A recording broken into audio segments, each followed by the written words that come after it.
Is a local and international soprano. She's got a new album out and is also going to be performing it free. We'll tell you more on that in just a minute. But first of all, welcome. Good to see you. Thank you. You too. You have a lot going on. Yes, been very, very busy. Tell me a little bit about this sort of passion project, as you called Yes. it. I mean, you commissioned the music, you fundraised, you researched, you commissioned composers, all of this yourself. I did. How did you even do that? You know, it was just crazy. I had this idea kind of during COVID. My mom had died 5 years ago pretty suddenly, and it really rocked my world, as you can imagine. And so I wanted to do something to honor her. And so I commissioned, decided to do, I thought I wanted to make an album. I wanted to do something that would be lasting. And I knew I wanted to tell new stories of women from a female perspective. You know, I spent my whole life singing classical music, and the majority of that is written by dead white men, let's be honest. And I love classical music, and that's been, you know, my passion. But I really, I felt like it was time to create something where women got to tell varied and interesting stories.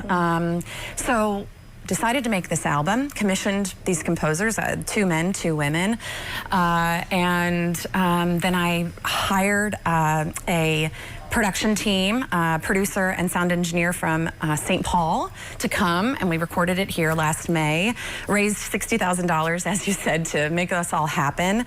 And the album has turned out to be just more amazing than I ever could have imagined. I mean, really. And it's been so therapeutic for me to go through all of this. And so there are 18 tracks on the album, and we deal with themes of women taking risks and fleeing abuse, body image issues,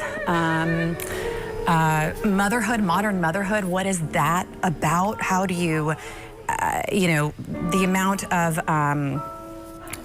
lists and things that we have going on, you know, the overprogramming of our lives at this time, right? And that's just, singing about those kind of things is very, very rare in classical music.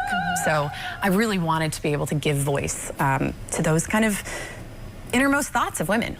It's interesting to me because I think a lot of folks have something they really would love to do, but they never get started because they're not sure how. How do I even get started? Like, how did you go from, I have this dream, and I don't necessarily know how to do it, but I'm going to figure it out. How did you get started on that? Well, I started reaching out to friends who had produced their own albums. I'm not producing my own album, but who had done the same thing I am doing. And I have to say, I think being raised, the title of the album is Force of Nature. Yeah. And being raised by a really strong force of nature mother, I didn't feel like I really had a choice. It was like it was a calling. I was compelled to tell this story. I was compelled to get this out. And I kind of just started reaching out to friends who then put me in contact with, you know, the right people, and everyone is so helpful. Yeah, that's really inspiring. All right, so if people want to attend, this is happening on March 24th at U of L's Comstock Hall. It is a free concert. Free is one of my favorite words, Emily, and it sounds like it's going to be just an incredible concert. We appreciate you being here this morning. Thank you so much for having me. Absolutely. Back